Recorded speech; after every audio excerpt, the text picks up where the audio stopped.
കേരളത്തിലെ ഏറ്റവും മുതിർന്ന രണ്ട് IAS ഉദ്യോഗസ്ഥരെ ഗവൺമെൻറ് ഒരേ ദിവസം തന്നെ സസ്പെൻഡ് ചെയ്ത വിവരം നിങ്ങൾക്കെല്ലാവർക്കും അറിയായിരിക്കും. അതിലൊരാൾ ഗോപാലകൃഷ്ണൻ എന്നാണെങ്കിൽ രണ്ടാമത്തെ ആളുടെ പേര് N പ്രശാന്ത് എന്നാണ്. അദ്ദേഹം കളക്ടർ ഭവനൊക്കെ കോഴിക്കോട് ഇരുന്നപ്പോൾ അറിയപ്പെട്ടിരുന്ന ഒരാളാണ്.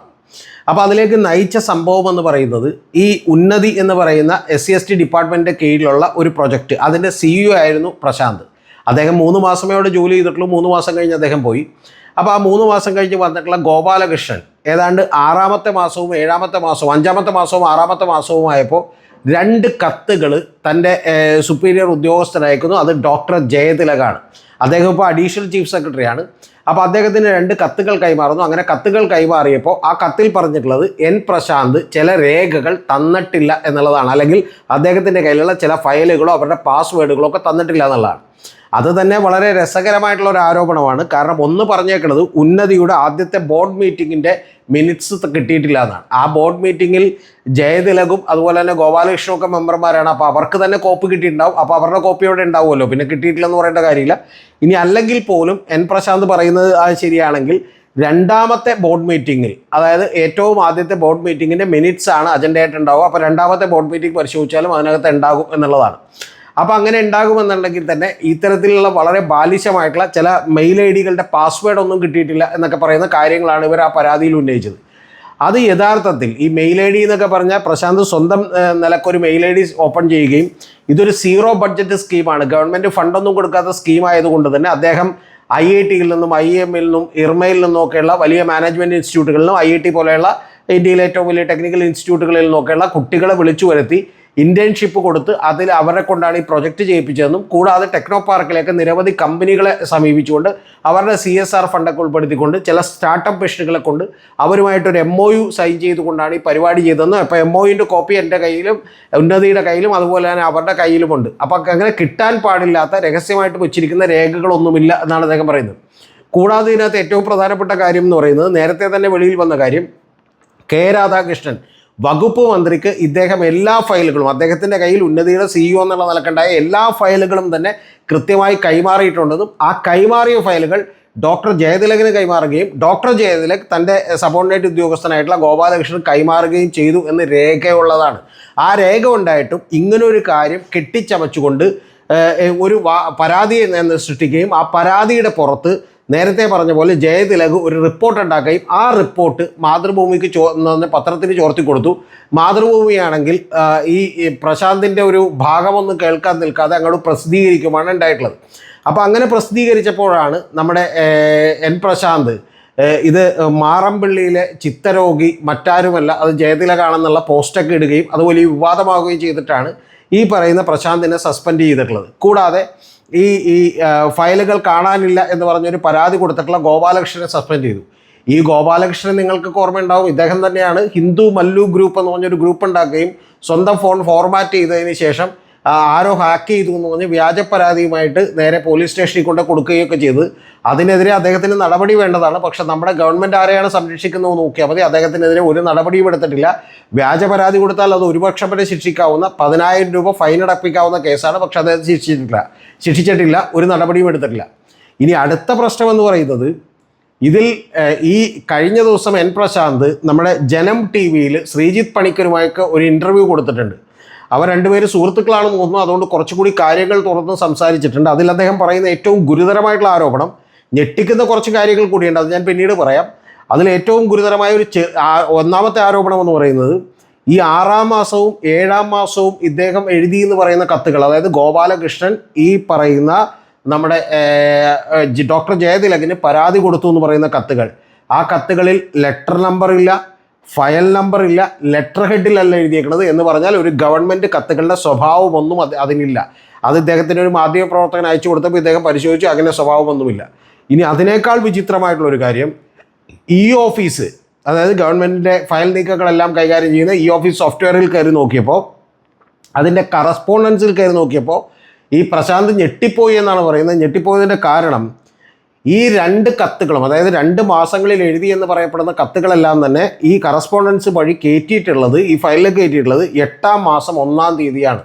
അതായത് 8-ാം മാസം 1-ാം തീയതി ഈ 2 കത്തുകളും ഒരുമിച്ച് കയറ്റുന്നു എന്ന് പറഞ്ഞാൽ ഇത് നേരത്തെ തന്നെ ഫാബ്രിക്കേറ്റ് ചെയ്ത് ഇത് ഉണ്ടാക്കിയതാണ് പ്രശാന്തിനെ കൊടുക്കാൻ. അതും യഥാർത്ഥത്തിൽ പ്രശാന്ത് അസ്യൂം ചെയ്യുന്നത് ഈ ഡോക്ടർ ജയതിലക് ഇദ്ദേഹത്തോട് ഇങ്ങനെ 2 കത്തുകൾ എഴുതി തരണം എന്ന് പറഞ്ഞുകൊണ്ട് എഴുതി തന്നതായിരിക്കും എന്നുള്ളതാണ് അദ്ദേഹം അസ്യൂം ചെയ്യുന്നത്.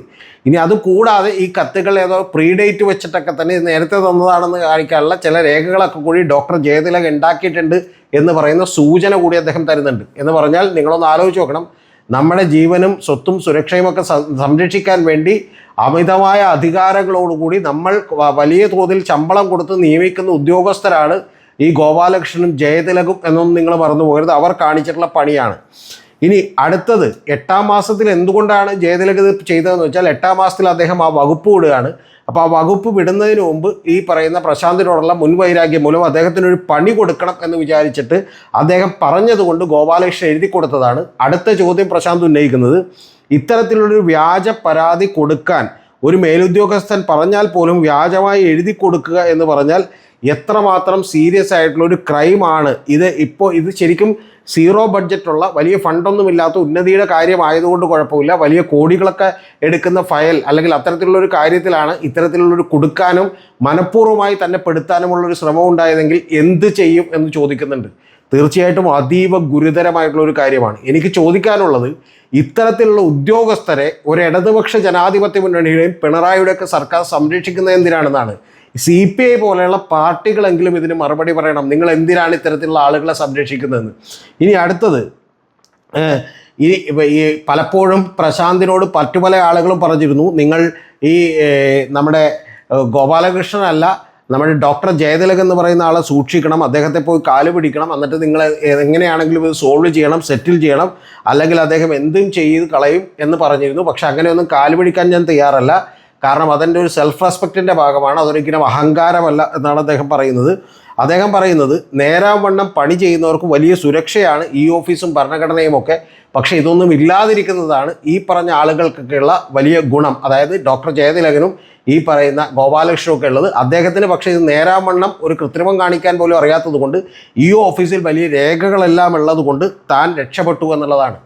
രണ്ടാമത് അദ്ദേഹം പറയുന്ന ഒരു വലിയ കാര്യം, എൻ്റെ കീഴുദ്യോഗസ്ഥനാണെങ്കിൽ അവൻ ഒരിക്കലും സർവീസിലുണ്ടാവില്ലെന്നും അങ്ങനെ എൻ്റെ കീഴുദ്യോഗസ്ഥനായിരിക്കുമ്പോൾ KTDCയിൽ ആ ഓഫീസിലിരുന്നുകൊണ്ട് മറ്റൊരു ഓഫീസിലെ ജോലി ചെയ്തിട്ടുള്ള ഒരു കമ്പനി സെക്രട്ടറിയെ തന്നെ അദ്ദേഹം പിരിച്ചുവിട്ടുവെന്നും പിന്നെ കമ്പനി സെക്രട്ടറി രാഷ്ട്രീയപരമായിട്ടുള്ള വലിയ സമ്മർദ്ദം ചെലുത്തുകയും ചില ഭീഷണികളൊക്കെ മുഴക്കുകയൊക്കെ ചെയ്തപ്പോൾ ആ കമ്പനി സെക്രട്ടറിഷിപ്പ് തന്നെ എടുത്തു കളയാൻ വേണ്ടി അദ്ദേഹം ലെറ്റർ അയച്ചുവെന്നും അങ്ങനെ അദ്ദേഹത്തിൻ്റെ കമ്പനി സെക്രട്ടറിഷിപ്പ് എടുത്തു കളഞ്ഞുവെന്നും അങ്ങനെ ഒരേ ഒരു കാര്യമേ സ്വന്തം ജീവിതത്തിൽ ഉണ്ടായിട്ടുള്ളൂ എന്നുമാണ് പറഞ്ഞു വരുന്നത്. ഇനിയാണ് ഏറ്റവും പ്രധാനപ്പെട്ട കാര്യം, അത് ഫയലിൽ തിരിമറി നടത്തുന്നവരെ നമ്മൾ എങ്ങനെ ഒരു മനുഷ്യൻ്റെ ജീവനും സ്വത്തുമൊക്കെ സംരക്ഷിക്കാൻ വേണ്ടി ഏൽപ്പിക്കും. ഇത് അങ്ങേയറ്റത്തെ ക്രൈമാണ്. ഇത് എൻ്റെ ഡൊമൈനിലാണെങ്കിൽ, എൻ്റെ കീഴിലുള്ള ഒരു ഉദ്യോഗസ്ഥനാണെങ്കിൽ ഞാൻ ഒരിക്കലും അനുവദിക്കില്ലായിരുന്നു എന്നാണ് അദ്ദേഹം പറയുന്നത്. ഇനി അടുത്തത് ചോദിക്കുന്നത്, മാതൃഭൂമിയുമായി ചേർന്ന് ഈ ഡോക്ടർ ജയതിലക് എങ്ങനെ ഇത്തരത്തിലുള്ള ഒരു ഫേക്ക് ഡോക്യുമെൻ്റ് ഉണ്ടാക്കാൻ ധൈര്യം വന്നു, മാതൃഭൂമിയുടെ ഇതിനകത്തുള്ള ഇൻവോൾവ്മെൻ്റ് എന്താണ് എന്നുള്ളത് പരിശോധിക്കണമെന്നാണ്. ഇനി അടുത്തതാണ് നമ്മളെ ഞെട്ടിക്കുന്ന ഏറ്റവും പ്രധാനപ്പെട്ട കാര്യം. അത് അദ്ദേഹം പറയുന്നത്, ഇതിനു മുമ്പ് ഇത്തരത്തിലുള്ള ഒരു അനുഭവത്തെക്കുറിച്ച് നമ്മുടെ N പ്രശാന്ത് പറയുന്നുണ്ട്. അദ്ദേഹം പറയുന്നത്, ഒരു ഫയൽ അദ്ദേഹത്തിന് വന്നു, ആ ഫയൽ അദ്ദേഹം വേണ്ടി ഓപ്പൺ ചെയ്യാൻ വേണ്ടി ഇരുന്നപ്പോൾ അയാളുടെ ഒരു ആ ഫയൽ ഓപ്പൺ ചെയ്യാൻ നോക്കിയപ്പോൾ അതൊരു പ്രശ്നമുള്ളൊരു ഫയലാണ്, കോടികളുടെ ഇടപാടുകളുള്ളൊരു ഫയലാണ്, അത് വളരെ ഗുരുതരമായിട്ടുള്ള ഫയലാണെന്ന് മനസ്സിലാക്കി അദ്ദേഹം പകുതിയോളം നോട്ടുകൾ എഴുതിയപ്പോൾ രാത്രി 8:30 അപ്പോൾ രാത്രി 8:30 ആയപ്പോഴേക്കും ആ ഫയൽ അത് മറക്കി വെച്ചുകൊണ്ട് അദ്ദേഹം പുറത്തേക്കിറങ്ങി, ക്വിറ്റ് ചെയ്ത് പുറത്തേക്കിറങ്ങിയതിന് ശേഷം അദ്ദേഹം തിരികെ വന്ന് പിറ്റേ ദിവസം രാവിലെ വന്ന് നോക്കിയപ്പോൾ അദ്ദേഹത്തിൻ്റെ മെയിൽ ഐ ഡിയിൽ ഇൻബോക്സിൽ ആ ഫയലേ ഇല്ല. അതായത് ഈ ഓഫീസ് സിസ്റ്റത്തിൽ അദ്ദേഹത്തിന് ഇൻബോക്സിൽ ആ ഫയലില്ല. അപ്പോൾ ഇൻബോക്സിൽ എന്തുകൊണ്ട് ഫയലില്ല എന്നുള്ളത് അദ്ദേഹം ആദ്യം സംശയിച്ചത് തൻ്റെ ഓഫീസിലെ തന്നെ ഉദ്യോഗസ്ഥർ എന്തെങ്കിലും കയറി ആരെങ്കിലും എന്തെങ്കിലും ചെയ്തിട്ടുണ്ടാവും എന്നൊക്കെ പറഞ്ഞ് സംശയമൊക്കെ ഉണ്ടായി. അവരെയൊക്കെ ചോദ്യം ചെയ്തു, പക്ഷെ അവരൊന്നും ചെയ്തിട്ടില്ല. ലാസ്റ്റ് ഏറ്റവും ഒടുവിൽ IT ഡിപ്പാർട്ട്മെൻറ്റിൽ നോക്കിയപ്പോൾ അദ്ദേഹം അറിഞ്ഞത് ബാക്ക് എൻഡിൽ നിന്ന് ആ ഫയൽ ഡോക്ടർ ജയതിലകിൻ്റെ ഓഫീസിൽ നിന്ന് വിളിച്ച് നിർബന്ധപൂർവ്വം പറഞ്ഞത് കൊണ്ടിട്ട് ബാക്ക് എൻഡിൽ വർക്ക് ചെയ്യുന്ന കോൺട്രാക്ടർ സ്റ്റാഫിനെ കൊണ്ടിട്ട് അവിടെ നിന്ന് ആ ഫയൽ പിൻവലിപ്പിച്ചതാണ്. എന്ന് പറഞ്ഞാൽ വളരെ കൃത്യമായി പറഞ്ഞാൽ കുഴപ്പമുള്ള പ്രശ്നങ്ങളുള്ള ഒരു ഫയൽ ഒരു കാരണവശാലും ഈ പറയുന്ന എൻ പ്രശാന്ത് കാണണ്ട, കണ്ടതിനകത്ത് നോട്ട് എഴുതിയാൽ അത് വലിയ തലവേദനയായിരിക്കുമെന്ന് മനസ്സിലാക്കിയിട്ട് ആ ഒരു ഫയൽ തന്നെ അങ്ങനെ തന്നെ പിൻവലിപ്പിച്ചിരിക്കുന്നു. പ്രശാന്ത് അത് പോട്ടെ എന്ന് വിചാരിച്ചിരുന്നു. പക്ഷെ പോട്ടെ എന്ന് പറയുമ്പോൾ പോലും ഒരു പ്രശ്നമുണ്ട്. പ്രശാന്ത് കൃത്യമായി അറിയാവുന്നതുകൊണ്ട്, അദ്ദേഹം ഒരു ലോ ഗ്രാജുവേറ്റ് ആയതുകൊണ്ട് അദ്ദേഹത്തിന് കൃത്യമായിട്ട് അറിയാവുന്നതുകൊണ്ട് അദ്ദേഹം പറയുന്നത് ഈ ഫയൽ ഞാൻ കണ്ടു എന്നുള്ളത് അവിടെ രേഖപ്പെടുത്തപ്പെടും. അപ്പോൾ പിന്നെ എന്തുകൊണ്ട് ഞാൻ അതിനകത്ത് എഴുതിയില്ല, അല്ലെങ്കിൽ ഇത്തരത്തിലുള്ള ഒരു കാര്യമുണ്ടെങ്കിൽ എന്തുകൊണ്ട് പരാതി കൊടുത്തില്ല എന്ന് വരും. അതുകൊണ്ട് അദ്ദേഹം ഒരു പരാതി കൊടുക്കുകയും ഈ പരാതി പറയുന്നത് കൂടാതെ ഈ കാര്യത്തെക്കുറിച്ച് ചീഫ് സെക്രട്ടറി അറിയിക്കുകയും ചെയ്തു എന്നാണ് അദ്ദേഹം പറയുന്നത്. എത്ര ഗുരുതരമായ, അതായത് ഒരു ഫയൽ കൃത്യമായി അതിൽ ആരൊക്കെ നോട്ട് എഴുതണം, നോട്ട് എഴുതിയാൽ കുഴപ്പമാകുന്ന ആളുകളെ കൊണ്ട് നോട്ട് എഴുതിപ്പിക്കാതിരിക്കാൻ വേണ്ടി ഒരു കള്ളം പറഞ്ഞുകൊണ്ട്, വ്യാജമായൊരു കള്ളം പറഞ്ഞുകൊണ്ടാണ് ഇത് പിൻവലിപ്പിച്ചത്. കാരണം ഈ ഫയൽ ബാക്ക് എൻഡിൽ നിന്ന് ഇങ്ങനെ വിഡ്രോ ചെയ്യിക്കണമെങ്കിൽ പോലും ഉള്ള പ്രധാനപ്പെട്ട കാര്യം അവിടെ ഒരു റീസൺ കൊടുക്കണം.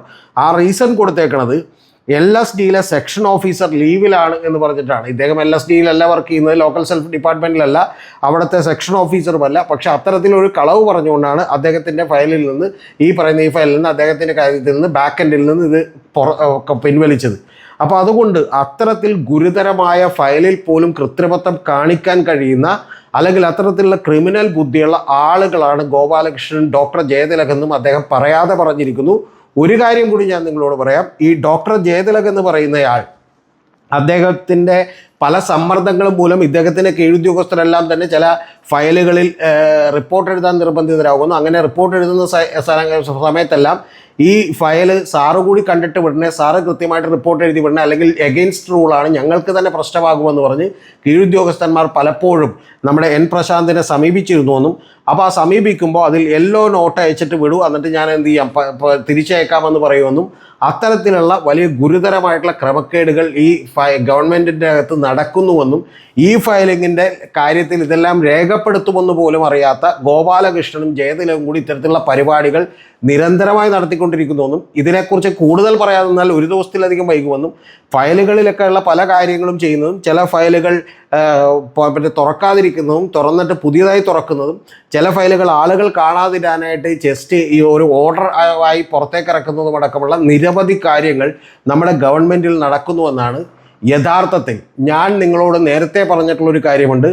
ഈ പിണറായി വിജയൻ ഗവൺമെൻറ് അടക്കം, എല്ലാ ഗവൺമെൻറ്റുകളും ഇതിൻ്റെ ഭാഗമാണ്, പക്ഷേ പിണറായി വിജയൻ ഗവൺമെൻറ് അടക്കമുള്ള ആളുകൾ അവരുടെ കീ പോസ്റ്റുകളിലേക്ക് മറ്റൊരു ഇടതുപക്ഷ ജനാധിപത്യ മുന്നണി ഗവൺമെൻറ്റും കാണിക്കാത്ത രീതിയിൽ ഏറ്റവും ഇതുപോലെയുള്ള ക്രിമിനൽ സ്വഭാവമുള്ള, ആളുകളെ ദ്രോഹിക്കുന്ന, കൂടെ നിൽക്കുന്ന ഒരു ഉദ്യോഗസ്ഥനെ പെടുത്താൻ വേണ്ടി വ്യാജരേഖ ചമക്കുന്ന, വ്യാജ പരാതി ഫോണിൽ നിന്ന് 2 തവണ ഫോർമാറ്റ് ചെയ്തതിന് ശേഷം വ്യാജമായി പരാതി കൊടുക്കുന്ന ഉദ്യോഗസ്ഥന്മാരെ സപ്പോർട്ട് ചെയ്യുന്നത് എന്ത് എന്ന് നമ്മൾ ആലോചിക്കേണ്ടതാണ്. ഗോപാലകൃഷ്ണൻ എന്ന് പറയുന്ന ഒരാൾ ഏറ്റവും ആദ്യം തൻ്റെ ഫോൺ ഹാക്ക് ചെയ്തു എന്ന് പറഞ്ഞു കൊടുക്കുന്നത് ഒരു ഐഫോണാണ്. ഐഫോണിൽ വാട്സപ്പ് പോലും ഇൻസ്റ്റാൾ ചെയ്തിട്ടില്ല, പിന്നെ എവിടെ നിന്ന് ഹാക്ക് ചെയ്യാനാണ്? അതിൽ ഗ്രൂപ്പ് ഉണ്ടാക്കിയെന്നാണ് അദ്ദേഹം പറയുന്നത്. ഹിന്ദു മല്ലു ഗ്രൂപ്പും ഹിന്ദു മുസ്ലിം ഗ്രൂപ്പും എന്ന് പറഞ്ഞ്. പിന്നീട് 2 ദിവസം കഴിഞ്ഞാണ് അദ്ദേഹം യഥാർത്ഥ ഫോൺ കൊണ്ട് കൊടുക്കുന്നത്. യഥാർത്ഥ ഫോൺ കൊണ്ട് കൊടുക്കുമ്പോൾ അത് 2 തവണ ഫോർമാറ്റ് ചെയ്ത് കഴിഞ്ഞു. എന്നിട്ടും നമ്മുടെ ഗവൺമെൻറ് അനങ്ങിയിട്ടില്ല. ഇനി ഇത്തരത്തിലുള്ള ഉദ്യോഗസ്ഥന്മാർക്ക് നമ്മളെ ഭരിക്കാൻ കിട്ടുന്ന അവസരങ്ങൾ കൂടി നിങ്ങളൊന്ന് അറിയണ്ടേ. അതിലേറ്റവും പ്രധാനപ്പെട്ടത് ഒന്ന്, നമ്മുടെ ഡോക്ടർ ജയതിലക് വഹിച്ചിട്ടുള്ളത് ചെയർമാൻ സ്പൈസസ് ബോർഡാണ്, ചെയർമാൻ റബ്ബർ ബോർഡാണ്. ഇപ്പോൾ അദ്ദേഹം അഡീഷണൽ ചീഫ് സെക്രട്ടറിയാണ്, ഫിനാൻസിൻ്റെ ആയിരുന്നു. അഡീഷണൽ ചീഫ് സെക്രട്ടറിയാണ് ടാക്സസിൻ്റേത് എന്ന് പറഞ്ഞാൽ എക്സൈസിൻ്റെ ചാർജുള്ള ചീഫ് സെക്രട്ടറി, അഡീഷണൽ ചീഫ് സെക്രട്ടറിയാണ്. കൂടാതെ ഇത്തരത്തിൽ നമ്മുടെ MPD എന്ന് പറയുന്ന അതിൻ്റെ ചെയർമാനായിരുന്നു. ഇത്തരത്തിൽ നിരവധി പോസ്റ്റുകൾ വഹിച്ചിട്ടുള്ള ഒരാളാണ്, നല്ല വിദ്യാഭ്യാസമുള്ള ഒരാളാണ്. അദ്ദേഹം പോസ്റ്റ് ഗ്രാജുവേഷൻ കഴിഞ്ഞതാണ് മെഡിസിനിൽ. പക്ഷേ ചെയ്തുകൊണ്ടിരിക്കുന്ന പണി ഇതാണ്. നമുക്ക് ആ ഉദ്യോഗസ്ഥരെ ഒന്നും കുറ്റം പറയാനില്ല. എൻ്റെ ചോദ്യം വളരെ ലളിതമാണ്. ആ ചോദ്യം ഇന്നലെ എൻ പ്രശാന്ത് ചോദിക്കാതെ വിട്ട ചോദ്യമാണ്. ഇത്തരത്തിലുള്ള ഗോപാലകൃഷ്ണനെയും ഡോക്ടർ ജയതിലകനെയും പോലുള്ള ഉദ്യോഗസ്ഥരെ ഇത് ചെയ്യാൻ ധൈര്യം കൊടുക്കുന്നത് തീർച്ചയായിട്ടും അവരുടെ മുകളിലിരിക്കുന്ന മന്ത്രിമാരും മുഖ്യമന്ത്രിയും അവരുടെ പൊളിറ്റിക്കൽ സെക്രട്ടറിയും അടക്കമുള്ള ആളുകൾ കൊടുക്കുന്ന ധൈര്യം കൊണ്ടാണ്. ഇടതുപക്ഷം എന്ന് പറയുന്നത് എത്രത്തോളം ജീർണതയിലേക്ക് എത്തിയിരിക്കുന്നു എന്നുള്ളതിൻ്റെ ഒടുവിലത്തെ ഉദാഹരണമാണ് എൻ പ്രശാന്തിൻ്റെ വെളിപ്പെടുത്തലുള്ള പുറത്തേക്ക് വരുന്നത്. ഇത് നിങ്ങളെ അറിയിക്കണമെന്ന് തോന്നി. കാരണം ഏതാണ്ട് ഇതൊരു 55 മിനിറ്റുള്ള ഒരു ഇൻ്റർവ്യൂ ആണ്. അതിൽ 20-25 മിനിറ്റ് അത്ര ഗൗരവമുള്ള കാര്യങ്ങളല്ല, പക്ഷേ ഒരു 30 മിനിറ്റ് കഴിയുമ്പോഴാണ് അത്രയും ഗൗരവമുള്ള കാര്യങ്ങൾ വരുന്നത്. നിങ്ങൾ കണ്ടില്ലെങ്കിലും എത്രമാത്രം ഗുരുതരമായ അച്ചടക്ക ലംഘനമല്ല, എത്ര ക്രിമിനൽ വൽക്കരണമാണ് നമ്മുടെ സിവിൽ സർവീസിലടക്കം നടന്നിരിക്കുന്നത്. ഇത് IAS കാര്യത്തിലാണെങ്കിൽ IPS നടന്നതൊക്കെ നമുക്കറിയാം, ഞാൻ വിശദീകരിക്കേണ്ടതില്ല. അപ്പോൾ അതുകൊണ്ട് തന്നെ പിന്നെ PV അൻവർ പറഞ്ഞിട്ടുള്ള ആരോപണങ്ങൾ നിങ്ങൾക്കറിയാം. ഒരു ഗവൺമെൻറ് എങ്ങനെയാണ് എന്നുള്ളതിനനുസരിച്ചായിരിക്കും തീർച്ചയായിട്ടും അവിടുത്തെ സിവിൽ സർവീസുകാരും ഏത് കീ പോസ്റ്റുകളിലിരിക്കണമെന്നും അവർക്ക് ഇതുപോലെയൊക്കെ പ്രവർത്തിക്കാൻ ധൈര്യവും കിട്ടുക എന്നുള്ളത് ഉറപ്പാണ്. അതുകൊണ്ട് അത് നിങ്ങളോട് വെളിപ്പെടുത്തി എന്ന് മാത്രം.